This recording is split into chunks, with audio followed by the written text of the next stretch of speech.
seconds to help beat the Golden State Warriors, but Andrew Bynum, for jacking up this three early in the shot clock, was sent to the bench where he sat for the final 9+ minutes. Bynum, after the benching. I don't know what was bench-worthy about the shot, to be honest with you. I made one last night, and I wanted to make another one. I swear, that's it. I actually took offense to it, so you put me on the bench. Do you think you're going to have a conversation with him about it? No, there's no need. I'm good. I guess it's don't take threes is the message, but, I'm going to take another one. I'm going to take some more. So I just hope it's not the same result. Hopefully I make it. All right, it looks like both sides are dug in. Whose side are you on, Bynum or Browns? You might be surprised about this. With you, I'm not sure. I'm on Andrew Bynum's side. Oh, just as I was on Kobe Bryant's side on Sunday night when Mike Brown yanked him with 5:45 remaining against the Memphis Grizzlies, and then inexplicably put him back into the game at 1:51 remaining with LA down 9 at home. We agree What there. was that all about? Good luck with that one. Clearly, Mike Brown, maybe because of what happened to him with LeBron in Cleveland, is trying to take a stand and show that he's in charge of this team. Because on successive nights now, successive games, he has benched his 2 All-Star Game starters, and it looks to me like that all he's accomplishing is alienating said team and maybe losing said team. And significantly, Kobe Bryant again had Bynum's back after last night's game. He said, I like what Andrew did. I think he liked it that he talked back to Mike Brown. He said, I like Andrew's edginess and chippiness because it reminds me of a young me. It reminds me of a young Shaq who had that little edginess to those guys as young players that could be a little uncoachable. Has at Kobe times. lost that edge? He had a chance to pop off against Mike Brown. I know, but he sort of did, and then he said, well, I'm not going to go there. Clearly held his Right? tongue. Okay, but in the end, here's my point with Mike Brown as a coach. Andrew Bynum took his first 3 of the season on Sunday night against Memphis, and he made it. If you have a problem with Andrew Bynum, you should pull him aside after Sunday night's game and say, not again. I don't want to see another one. And clearly, as far as everything I read and heard, he did not take a stand then. Right. So then you can't be a hypocrite, and just because Andrew Bynum badly misses a 3, a pull-up 3 last night, early in the shot clock, then you can't yank him out of the game with no communication about it. That's the wrong way to handle a young, emerging superstar. Do you think there was a conversation early in the season between Bynum and Brown I don't not know to shoot that. threes? Because it was I'm going to guess, because I all think, that span with no threes. from what I know of Mike Brown, he's not the greatest communicator. Yeah. I think he's a good basketball coach, a good X's and O's defensive coach. Yes, he is. I don't think he's strong in the communication He's not part. strong in the communication thing, but let me educate you about a couple of things. Number one, you cannot condone what Andrew Bynum did because of the attitude he exuded and exhibited. What he said or what he did? And what he said afterwards. It's one thing to take a 3, to be out there having fun, and to just deviate from the game plan for a play or whatever the case may be.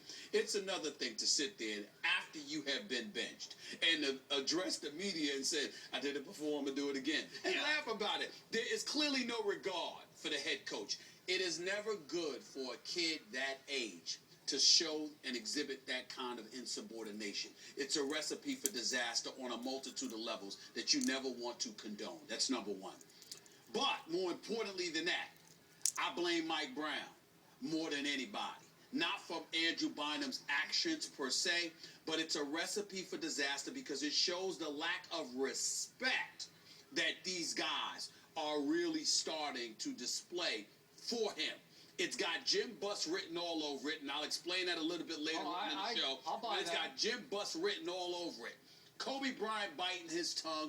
Kobe Bryant doesn't have to say anything, Jay. Kobe Bryant doesn't have to say anything because he's Kobe. Yeah. Kobe has done what he's done. But he made it clear he did not like it. I He understand just that. said, I'm not going to blast He you. didn't get negative. No.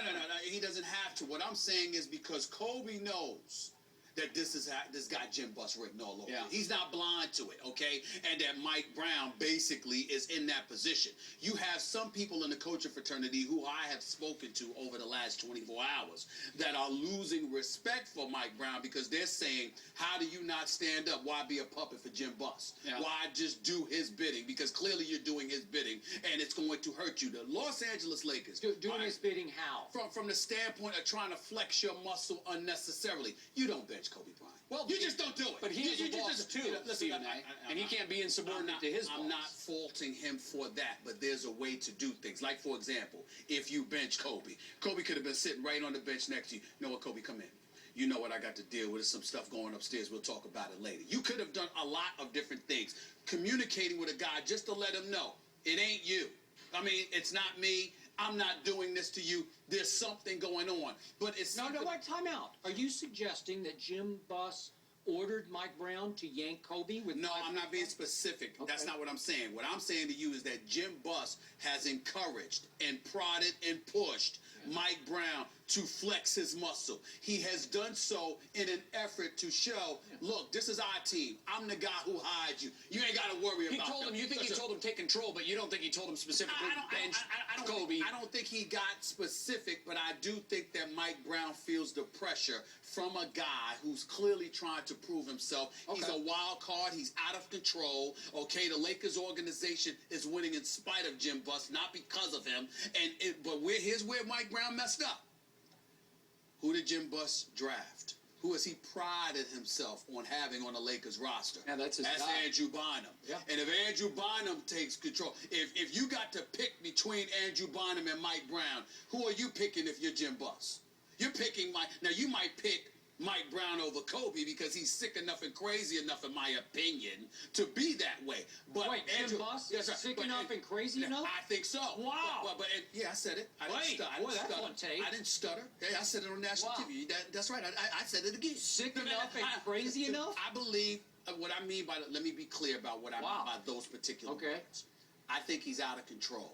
Yeah. I think that when you get rid of equipment managers and scouts and people who have been members of the organization for decades, and you hire a coach that has nothing to do with the triangle, even though you have the players who have run this system for years and years and years, when you let go of Lamar Odom for a box of cookies and a glass of milk, basically, called some trade exception or whatever the case may be, I think you have lost your mind. That's what I mean by when I say he's crazy, he's out there. I'm talking about those moves right there because they make no sense whatsoever and they're counterproductive to everything that the Lakers were supposed to be doing this year. They have been winning in spite of Jim Buss, Okay, but not because of him. it appears Kobe has bought into Jim Buss. No. Publicly he has. No. What Kobe has bought into is the fact that I'm locked in entering this season, 3 years, $83 million.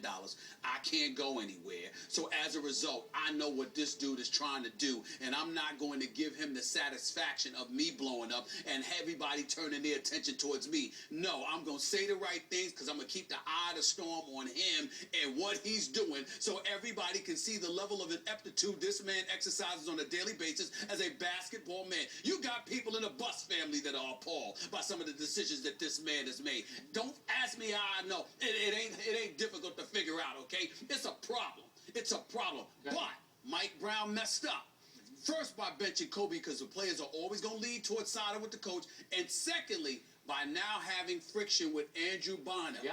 He will pick Andrew Bynum. I'm talking about Buss. He will pick Andrew Bynum over anybody because that's his baby. Okay, Right? if you're right about this, then Mike Brown picked the wrong side twice. Right. He picked Buss over Kobe, and he picked Buss over Bynum. Here we go. Right? Here we go. Big trouble in La La Land. Big trouble.